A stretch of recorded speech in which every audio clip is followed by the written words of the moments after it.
Hello, welcome back. We are on episode 38. So, where are you taking us today? I think Well, you left us on a cliffhanger last I time. did. Yes, that's Yeah. what I We're thought. going to see what Okay. happens. Yeah. And of Okay. course, what we're going to tell today has never been told in the scriptures, right? Right. How could they even unveil these kind of things? The truth you mean? No, I'm sorry. Yeah, just Yeah. different. And in full honesty, as the audience will see, that what happened to Yeshua is personal to him. He never mentioned it to his disciples. So they just Right. saw him disappear for a couple of days. That's Okay. all. Okay. So we are in the end of the month of what they call Kislev, and this is corresponding to the fall period, autumn, and that's the month of trust in the divine providence. Oh, You know, okay. so now we have months which doesn't mean much, but at that time they had months which meant a lot of stuff. Yeah. Okay. So There's Kislev is trust in the divine okay. providence. And Yeshua just finished to draw a circle in the sand and he's showing to his disciples. And he says to them, to the group of around him, on this day I find chaos in your minds. Mm. Your thoughts are disorganized and you are angry towards the eternal. Do you think he receives your anger? In fact, he's smiling back to you. Nothing never moves on the surface and in the depths of his oceans. Not a wave, not a ripple. And still, I am telling you, his presence is nothing less than listening and compassion. So there is really no need to be angry, right? Right. Yeah. Right. And then it Because goes, it's free will, right? yeah, What's there to be? mhm, It's your own yeah, it's your own your own problem. journey. And then he continues, he says, look at that circle in the sand. I just drew it. It is more than a symbol. It shows the journey of a point, which, out of time, is trying to find its origin and the why to all the questions. So it's almost like our quest, right? Right, right. Yeah. It is organized in its motion, but at the same time, it is chaos. It is the chaos from where everything originates from. So, as usual, the words of Yeshua are not easy to understand. There is a lot of parables and metaphors and, hidden meanings. But Right. it's up to us, to understand what he really means. Maybe that's why when they were writing the Bible, they were a little confused. I'm sorry. How could you say that? Maybe I shouldn't say these Okay. things. Okay. It is what comes before the primordial light. It is the void equivalent to the whole. Yes, Brother Yohanan is no longer. And that is the reason why all the disciples are really angry, Right. because they Right. just learned about the death of Yohanan, the Mhm. execution of Yohanan. He crossed the gate and he's showing you another gate, yours, the gate of letting go your sufferings and your chaos.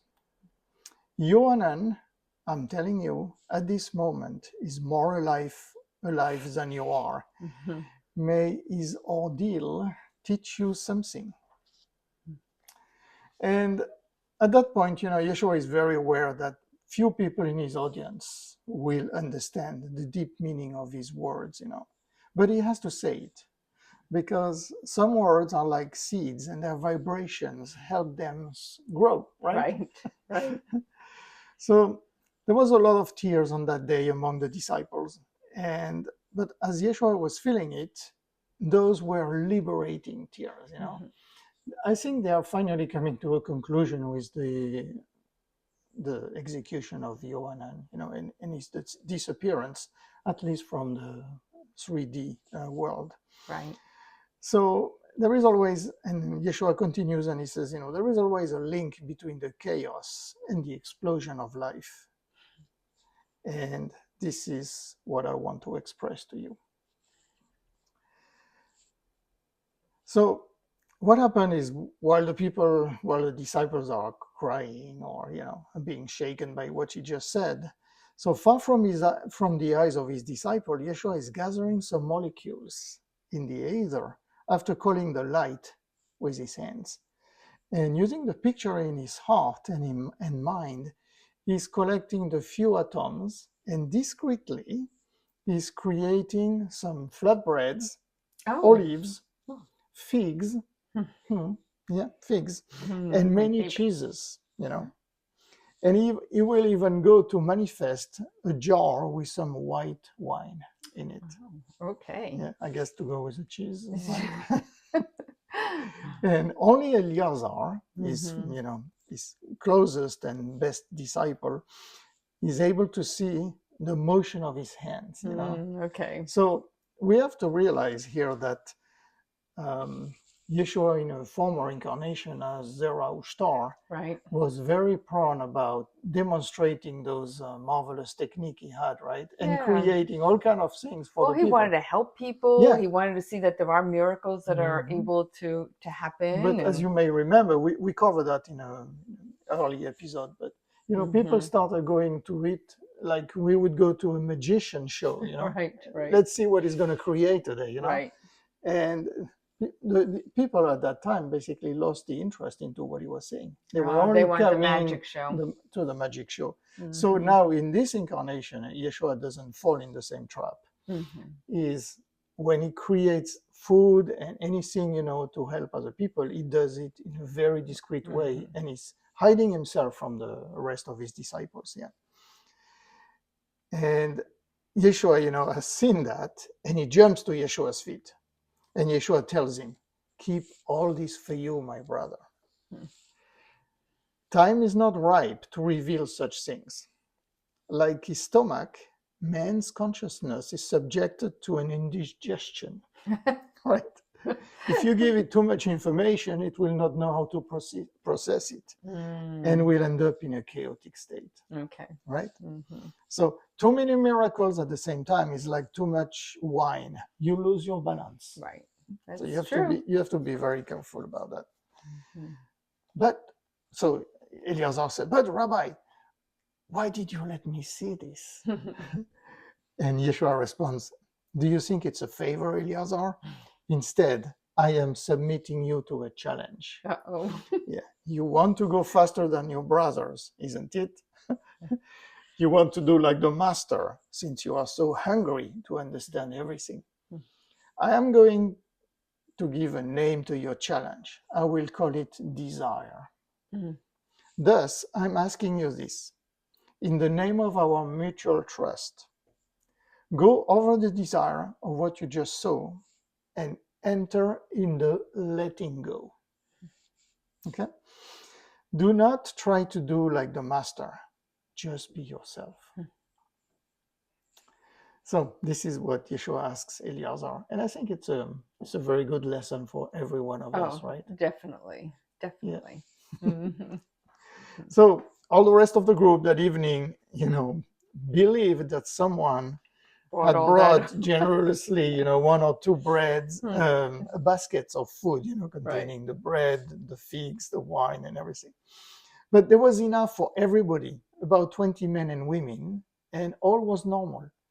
And actually, Yeshua compares it and he says, they just ate like birds who would land in a field, would just start pecking on worms, or seeds. Right? They didn't even wonder, why is the food coming? Right? Exactly. They just enjoyed it. They enjoyed it, almost expected it. Exactly. So it was all normal, And Yeshua sees in this simple supper a complicit joy, Yohanan, by his departure, had free some energy. And it is important to celebrate with joy a sad event, Right. And I think people do that, and it's a very good thing to do. Celebration of life, right? Yes, that's exactly. What they do now. Yeah. Right.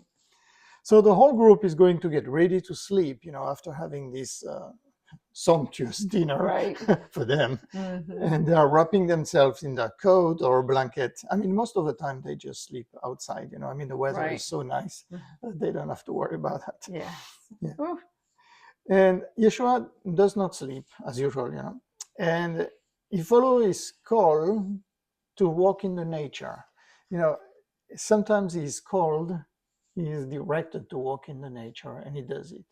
because he knows that there is something at the end of the walk. It's like, oh, who am I going to meet now? And usually it is the water that attracts him, or the desert, right? Because the Mhm. water is always the mirror of your emotions and your thoughts. But this time it is the fields which are attracting him, and they are tall weeds.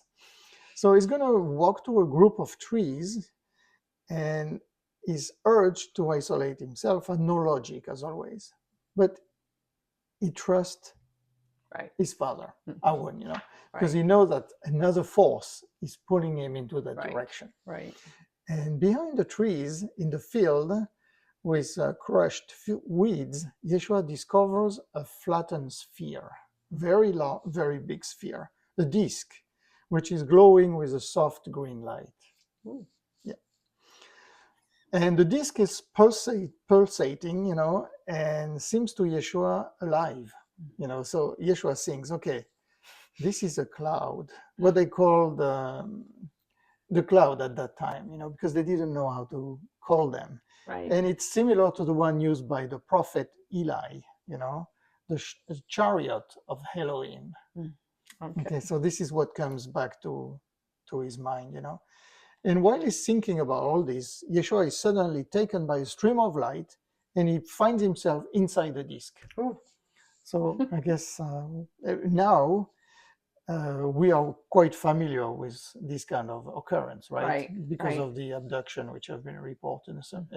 But this is not an abduction, obviously. They Right. just want him to Bring him get on board. bring him on board to talk to him and show Mhm. him a few things. Yeah. And so the whole suction into the disc is very quick, you know. And Yeshua finds himself standing in front of a man with blonde hair, a tan face, wearing a long blue robe. Oh. So, you know, Palladian kind of looking? most likely a Palladian, yeah. Mm-hmm. And without any hesitation, the man walks to Yeshua, he leans and places his hands on Yeshua's feet. So it's interesting to see that at that point, that, you know, it is not Yeshua leaning and being in reverence to the Elohim. It's the other way around. Wow. Yeah. Well, you know, there is a lot of reverence for being here and trying to do Oh, the yes, work. It's yes, like, yes. yeah. Yeah, because it's not easy. Yeah. Mhm. So once again, you know, within Yeshua, the Christic energy is accepting that gesture, you know, but Yeshua's egos is attempting to prevent it. Oh. He doesn't like people leaning Yeah, and touching. he doesn't. Yeah. It's very humble. And the being says the following: Yo shalahai batanai. So I guess we'll have to translate it once we get a Pleiadian dictionary. And so what it means, basically, it is the blessed one in you that we are honoring, Sananda. Oh, Sananda. Okay, So, this is when it comes in. and that name, Sananda, Yeshua had almost forgotten it. You know, it was coming from another dimension of his consciousness, a dimension where he had agreed to renounce everything. So again, I would send our audience back to, I think it was episode 5, when he goes into Mount Tabor, and he has his second encounter with the Elohim, right? Right. And they gave him his cosmic name, Sananda. Yeah. Hmm. So Yeshua helps Elohim up, you know, because it doesn't like him to be leaning further, and looks into the blue eyes of the man, and he finds them extremely transparent, you know. And he realized that that man is an ambassador from another world, a man fully coherent in his reasoning, in his love, and in his dedication. Right. Yeah. And so at his turn, Yeshua is going to lean and touches the feet of the man. And in fact, inside the spatial disc, you know, inside the scout ship, there was no master or ambassador at this point. You know, it was just Yeshua and the man simply being two manifestations of the divine love. Okay. And Yeshua goes, "Why am I here? Did you come to get me?" and the Pleiadian respond to him and say, "We are not taking the one who is just starting. We are coming to reveal a little bit more of the commitments that he took." And Yeshua responds, I accepted without limits what has been asked of me. My brother, I know the lengths of my past duty. His past duty is 18 millions of human years. Oh my gosh. Wow. Okay? That's a lot. And Yeshua continues, however, if you awaken me the memory of certain thresholds, the sun inside me will be even more powerful. And the man responds, what we already know but must retrieve in this body is very heavy. It summarizes the life of Yeshua and the intent of the double son who lives inside you, Master. And when he says double son, again, I would like to explain to the audience that Yeshua received two major initiations. One in the Pyramid of Egypt, the Great Pyramid of Egypt, right, with the Solar Logos, our sun, right, the essence or the soul of our sun. And then the second one in the Yarad River, Jordan River, when he received the baptism from Yohanan with the central sun soul, right? Right. So that's what the double sun means. And this double sun lives inside Yeshua at this point. And then the Pleiadian goes, put your hands on that sphere. And the Elohim turns around and reveals a small blue sphere which is sitting on the floor. And the ball is an absolute simplicity, It's almost like something left over, a toy on the floor right. of the. But Yeshua deep down knows that it is. And in which state of humility you have to approach that object. Right. And he had already used such device in another world. So memories from another world and another incarnation, another dimension are coming back to him. And it was what the Elohim calls a book of light or a condensation of spirit. And Master Yamas from India would have called it solidified Akashic matters. Oh, okay. It's probably some kind of recording, Right. And so being invited, Yeshua sits down and takes the sphere in his hands, and it is an active memory of the universe which is coming back to him. And he's going to lose his consciousness of the present, and he's receiving a teaching in which each word is hiding 3 or maybe more other words and other meanings, in which in sentence is creating its own poetry. And why poetry? Because poetry is the only way, the only thing that can touch the soul behind or beyond the mental and beyond the mind. Okay, get to the emotional. Right. So here is the teaching that Yeshua received. I mean, I've tried to translate it, as much as I could, but again, I think at the end of the presentation, we may do a quick summary of what it is. Yeah. So the teaching says that at the beginning, there was a void, similar to a profusion. It was like a well somewhere in the universe of the universes, the one that cannot be named. And that well was black on one side and white on the other side, as it was everything. So I think people may think about a black hole today, right? Okay. Yeah, that would be the closest of what we can imagine. From that well, a sound came out, and from that sound came the essence of the living, a wave reach of 144,000 suns and a multitude of worlds. At the same time, it was a consciousness, a thought destined to become multitude. It was a free thought, free to play with the white, with the black, and any other idea in between. Free to even spread until the illusion of the dissolution. I'm trying to think about that. that. Yeah, illusion of the dissolution of the universe. Yeah. And that thought spread through myriads of planets. And that continued until a willingness to gather created a fraternity. And among others, a planet which was screaming more than all the other planets. Oh, They were hearing the cries of the people here. They were hearing the cries of the planet itself. Yeah. And the planet. Yeah. Yeah. And that planet Yeah. name was Eretz Mhm. in the language of the stars, which is also the Hebraic name of planet Earth. Okay. Eretz. Yeah. And because of its tone, Hmm. you know, and that's a name that was given to it because of its tone, its music, the sound it emanates in Right. space. Yeah. You know, people talk about the music of the spheres, right? I mean, I think this is a notion that is well known right now. Mhm. So each celestial star and body has a sound, and it can be listened to. Yes, it's true. And Eretz was populated with consciousness, all issued from thousands of destroyed stars. Mhm. So, okay, let's talk about that. I mean, you know, I'm trying to make parentheses so we can explain Right. this very cryptic and hermetic story. And thousands of souls from destroyed stars.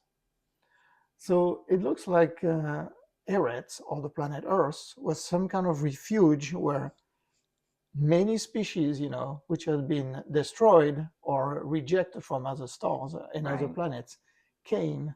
Well, there was that one planet that was destroyed. Oh, there were, yeah, Remember? Maldek, yeah, Maldek. yeah, That there's a lot of. but I think there were a lot of them, yeah. Mm-hmm. Mhm. And so at that time, the fraternity started contemplating that planet Eretz and started loving it because of the love inside her and because of the diversity from which she was suffering. Mm. So again, you know, planet is a living body. It's a Right. living being, right? And it has all kind of parasites on its surface, if I may say so. Different kinds of looking parasites. Yeah. That. But I think those parasites have now to work in symbiosis Yeah. with the planet, right? Right. And this is what we are trying to do. Mm-hmm. And the fraternity said, let's create a project, a plan to reunite what is split in this forgotten world. And a voice came out. It was holding the name of Ishtar and was ornated by a bright light. And that voice said, you're looking at me because I remember the loss of memory, which was mine. Because I received love and managed to give it back, I will accept Eretz as my sister. So Ishtar, probably an entity of very high level, Right. decided to accept the planet Earth as its sister. Okay. And Ishtar said, I will seed my thoughts, which will grow in secret and behind 1,000 names during 18 millions of years. I will be patient. And I will tend to its garden until Shamballah is born, well routed between earth, moon, and sun, halfway between what is visible and what is not. So, again, from the inception of planet Earth, Eretz, you know, or Earth, and the decision to help that planet, which was screaming in space, Right. it took 18 million years. And that's the time it took to create the community and the fraternity of Shamballah. Oh, okay. Who is located, you know, in a fifth, sixth dimensional vibrational state, somewhere in the middle of the planet, inside the planet. You know, right. There are access to it in different places, you know, South America, Egypt, and Tibet. But the city itself is inside the planet. And thus was born Shamballah to incarnate the plan on Eretz. So I want the audience to understand that Shamballah and the fraternity that lives in Shamballah of very high evolved beings are actually in charge of our evolution and the evolution of the planet and all the species covering its surface. Okay. Yeah. It's nice to know somebody's watching out for us. Yes, and they've been doing it for a very long time. A long time. Yeah. And then the story continues, the sphere is telling Yeshua. But the humans on this world with no memory were reluctant and vain. So within the fraternity, some started saying, so here we have to understand that within the fraternities there is a split, there is a schism. Some people are starting to say, okay, it cannot go on like that. And they say, the humans of Eretz are too slow, too blind, and too arrogant. This plan is not good for them. We need another plan to change the profound nature of their bodies and the powers of their mind and their thoughts.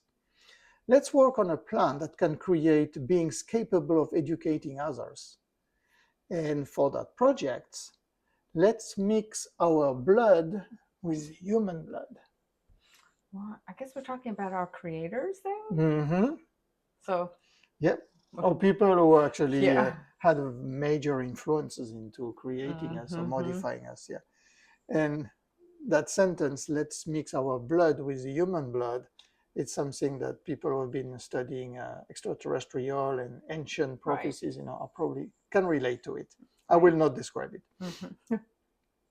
However, these beings that we are talking about did not understand that freedom is the most precious treasure, and that the living which permeates everything knows exactly the right cycles of blooming. You cannot push things too fast, Right. I mean, things have to mature at a certain pace, right? Yeah. But You'll lose people that way. Those beings were trying to push things way too fast. And so what happened is that in turn, those beings, that fraction of the fraternity that split, from the rest of it, those beings became arrogant. And they shattered the unity of the fraternity in Shamballah.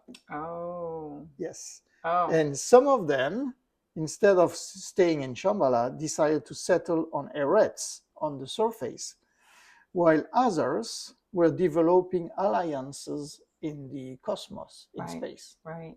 Oh boy. And not obviously good alliances sometimes. And those beings were given the name of Archons. Here we go. Here we go. And in the meantime, the fraternity was watching the decisions that the Archons were taking to steer Eretz in what they call the right direction. Their direction. Their direction is the right direction. Not that it's the right direction. Yeah. So the fraternity watched patiently. And the fraternity watched the Archons intervene in an anarchistic way in the vibration of the flesh of certain men of the people named Israel. So this is where they started, tweaking and modifying certain things. Right. There was mistakes, pulsions of power, and thus were created the Nephilims, the ones who are destroying those giants, that the old scriptures are talking about. In the same way, was seeded the state of consciousness that was going to create Sodom and Gomorrah. So again, the Archons were responsible for, injecting that way of thinking and acting into the human population. And finally, they watched them turn to Greece and other places on Eretz. Okay, it's mostly the Mediterranean basin at that point, in the Middle East. Yeah. But at one point, this was going too far. And from the heart of the fraternity, the good side of the fraternity, a voice rose. And it was conveying the union of all the souls who had designed the original plan. It was the voice of Elohim. Multiple Elohims, but one in the way they were thinking. Oh, okay.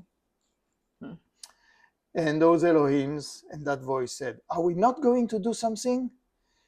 It is time to unify all the presence in Shamballah, now that the Dispersion abused its freedom. So the renegade group is called the Dispersion. And so from the center of Shamballah, a being named Moshe, who we know under the name of Moses, right? Born from the country of the red dirt, which is Egypt, was sent to the human beings. Another being was also sent. Orpheus was also sent, but this time to Greece. Okay. Right? So those were the two places where things needed to be corrected, And it was necessary to rebuild the thoughts and repair the souls and clean the hearts of the human beings. Right? And it happened. However, prisoners of their pulsions and stuck by the attraction of Eretz, the Archons did not go away. Little by little, the Archons took human masks and started playing in the labyrinth of all the powers. Okay? So do you think they're still taking human masks? it's obvious. I mean, they are controlling everything as of today, There's right? no doubt. No doubt. No doubt, yeah. Yeah, absolutely no doubt. And so the work of unification that was started by Moses, was suffering. And the humans started becoming petrified around Moshe's work, what we call the scripture, right? Okay. Because they feared another dispersion. So because, in the back of their mind, they thought, oh, if we don't cling to those scripture, in an absolute way, maybe another dispersion, another fatality, another catastrophe will happen. Right. And Shamballah turned into nothing else than a dream at that point, a symbol which was rejected from the heart. A long time ago, Shamballah had a more important influence, and people knew about it, even though nobody goes to it, Right. unless you are invited. Right. But at least it was something that they knew about. But today, in the modern world, I mean, nobody knows what it is exactly. And here is why Elohim rose again and summoned the spacecrafts that were observing the planet Eretz. So we have to look at that again, It's not science fiction. It's during that birth of the planet Earth, or reorientation of the planet Earth. Yeah, the reorientation. Yeah. There was a lot of spacecraft and motherships, observing what is going on. Right. Elohim is not a single person. I mean, it's a vast array of extraterrestrial who have an interest into the success of this planet. Right. And all the species on it. And I would say that this is still going on at that in Today. our time. Yeah. Oh, today, definitely. yeah. And they said, the extraterrestrials said, we need a spirit of crystal. We need a unified soul. We need a pure body, because the double conjunction of the two suns will be here soon. Oh, so okay. The conjunction of our sun and of the central sun. Right. And they said, how can we get the blooming of Eretz if the pure love is not coming to remove all the heavy burdens of the past? Nobody can grow if he's pulling a heavy stone behind it. So true. So true, right? And so all in the fraternity turned towards Shamballah. Okay, so I mean, the extraterrestrial are in constant communication with Shamballah. Right. And a few colors of soul were selected. A few names were called. And at that point, Yeshua suddenly remembers, something comes back to his memory, very, very vibrant. And he sees all eyes in Shamballah were on him, eyes of tenderness and eyes of strength, eyes of a very deep and inflexible wisdom also, eyes of men and eyes of women. So everybody is looking at him, and they say, so it could be you. Are you accepting that mission, Sananda? And Sananda says, yes, Yeshua, yes, that's it. I will inhabit that name. I will inhabit the body and the life of that one.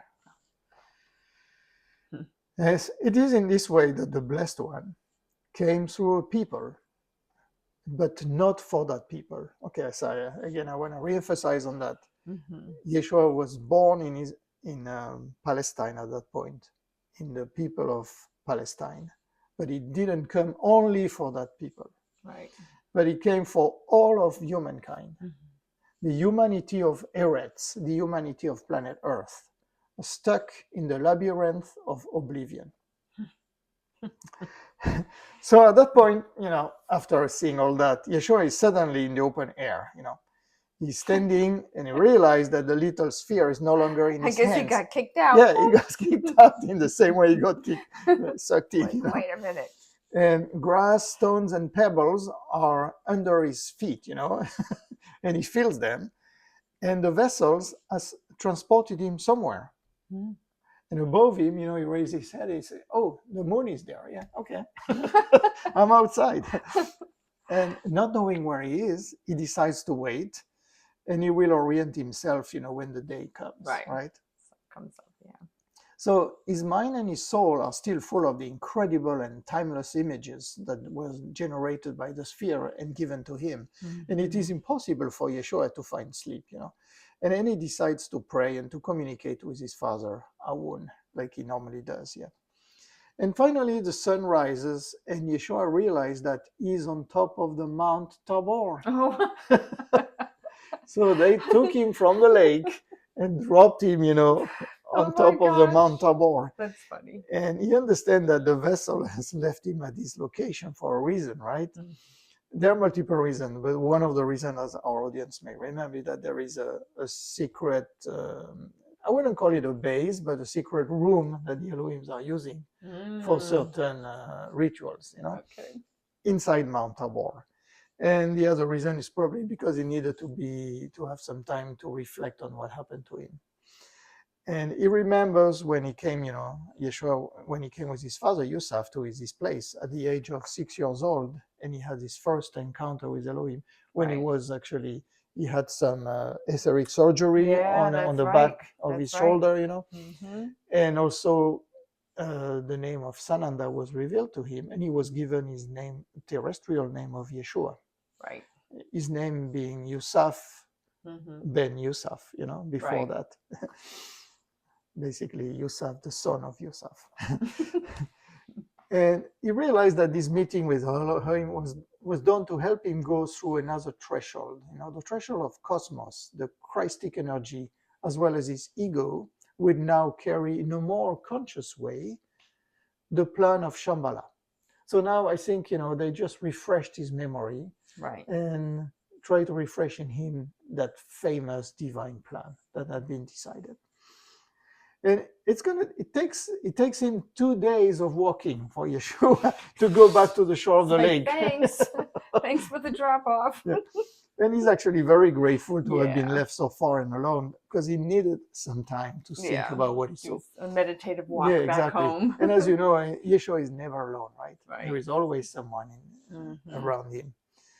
And he realized that this world, the world of Palestine, where he's living, and probably the whole planet, and all its people are enslaved by the weight of their past. Mm-hmm.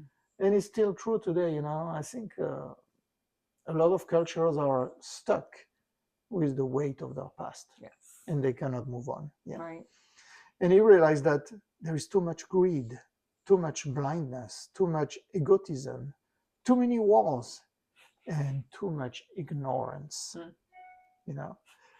And all this has created a heavy fog that prevents all the soul from progressing.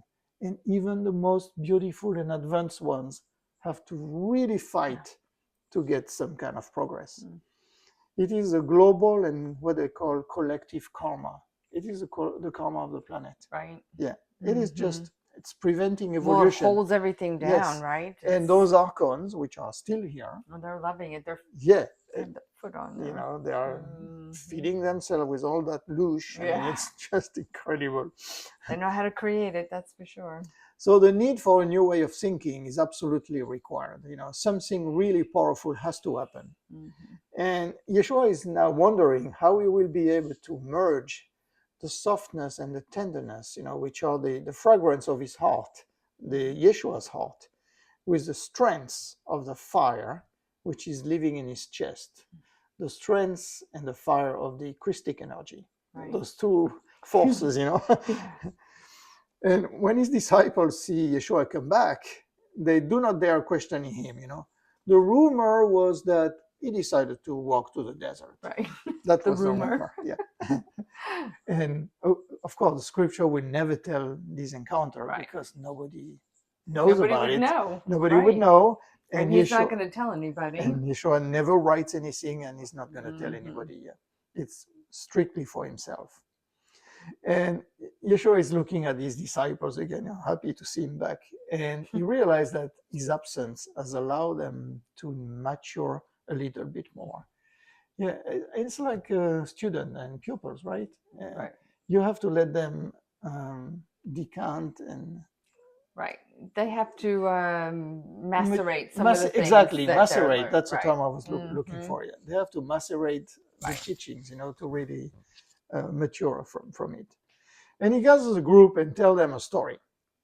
And the story goes like that. There was a fisherman who knew only about his boat. He felt protected in his boat. And thanks to the sail and the nets, he could capture a lot of fish and make a living. He was happy with that. And one day, a man came and he was watching the fisherman. And then he told him, "You like your boat a lot, right? Very soon you will spend your nights and your days into it, right? I mean, did you ever try to go into the water?" And the fisherman was puzzled, but he said, "Oh, well, maybe that's a good idea." So the next day he decided to try, and holding his breath, he dived into the lake and discovered thousands of fish with their beauty, all different shapes and colors, as well as all the plants and the rocks. And he was marveled by what he saw. So coming back to the surface, the man was still there, and he asked him, "So what did you see?" And the fisherman responded, "I saw that without knowing it, I was bored by what is allowing me to make a living. The plain act of fishing." Right. He was bored of doing that. Right.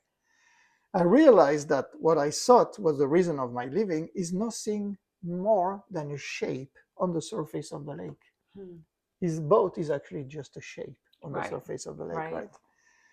And the man said to the fisherman, "You will know that no matter how precious your boat is, it is nothing compared to the depths below, where you sail, and where all that the things you need are provided for you." So I guess the moral of the story is that we should always try to be a little bit more adventurous and not limit ourselves to our daily routines. Right. Mix it up a little bit. Yeah. So that was an interesting encounter, for Yeshua. Yes. Right? Yes. I mean, people who experience that today, are frightened. Oh, yeah. It's a scary... Well, some are frightened, Yeah. some are completely transformed. Yeah, right. Definitely. Yeah. Right. But Yeshua obviously knew it. It was for him a wake up, some kind of, I wouldn't call it a wake up call, but a recollection about, the plan of Shamballah. Right, and understanding about the Archons. Yes. Why is the earth experiencing this, negativity? Right, and why the earth is in such morass at this point, yeah. And, again, that's the way it was 2,000 years ago. And I wouldn't say it has not progressed, actually. Oh, nothing has really progressed. No, it's really sad that it's like that right now. But I think a lot of things are being exposed. And out into the open, that people are going to have to decide for themselves what is the truth. Yes. And that's a really hard thing right now, is what is the truth? We learned here that there are many creators. It isn't just one creator, Yes. So they'll Very all true. have to be in an agreement as to what's going to happen with us, and how much can they interfere. Yeah, absolutely. Yeah. And I wish they would interfere more. Maybe they are, and we don't know it, but there is a lot that needs to be unveiled. I think they will interfere, or they will do something if we get to a point where there is no return. Yeah. Well, I think a lot of the problem is that so many religions don't believe in past lives, and and reincarnation. So people just and think this is extraterrestrial life. Yeah. an extraterrestrial life. So there is so much work that needs to be done for each individual soul. And people aren't aware of that. And it's really unfortunate that we're not taught that in kindergarten, starting from there. And every day after that, that we have to work on those. Yeah, because those Elohims are basically like parents, Right. watching kids playing, recess. Sometimes you gotta let them get hurt. Yeah, and there are some bully kids and there are some good kids, and right. They are watching that and making sure that nothing goes bad. Right. So it's really all about elevating as much as we can the frequency of the planet. And I know from my experience in meditation, when I would just dive in, I would want to just dive into the earth and just feel her and be close to her, and I would hear that sound. Yeah. I would hear the that sound music. of the spheres. Yeah. And it was really, really amazing. And it was something that I'll never forget. And I know that at any point in time, I can dive back in there again and feel that. So I think everybody has that opportunity to dive deep in there and deep in here to help elevate the planet and each other. So that's my thought. Yeah. But I think it's important to keep in mind, that the plan that was put in place by the fraternity in Shamballah is actually a very difficult plan because it involves free will. Yeah. And free will goes for both the good people, but also for the Archons. Right. So that means they can get away with everything. Exactly. And they are getting away with everything. Yeah. It's, and sometimes for me, knowing what's happening here at that level, you can, I don't want to say accept the things, but it's a little bit easier to accept what's happening. When you have an understanding about what's going on, the struggle that is taking place between the forces of good and the forces of what we call evil, which are actually just the dispersion of the plan. And the key is not to get too too involved in it, where then you end up getting mad and fearful, and then you lower your vibration. Lower your vibration doesn't help the person next to you, and so on and so on. So it's really important to know the big picture, so that then you can start to figure out what needs to be cleared up in here inside. So anyway. All right. Thank you for those insights. So our next episode 39, will be something that everybody is waiting for, I suppose, which has been, of course, corrupted by the scriptures, by the Bible. Let's name it. It is about the wedding of Yeshua with I love weddings. Miriam, Mary Magdalena. Yay! And of course, in the Bible, it says that it took place in Cana, and Yeshua and his mother and Eleazar, John, were invited, but they were not really taking place. But in fact, Yeshua is getting married with Mary Magdalene. So we will see the famous miracles about the wine and all this stuff. And from now on, all in our next and future episodes, we will be actually going against a lot of stuff which are in the scriptures, in the official scripture. So it will be up to the audience. Maybe we're just adding a little bit more to it. Maybe a little going against. We're going to be refining it and, but really changing it a little bit. Yeah. Maybe it makes more sense. Oh, definitely. But it will be up to the audience, to either trust and believe in the memories of nature, or just take the scripture as the ultimate truth. Oh, we're just trying to offer an opportunity for people to just see things maybe from a different light. Yes.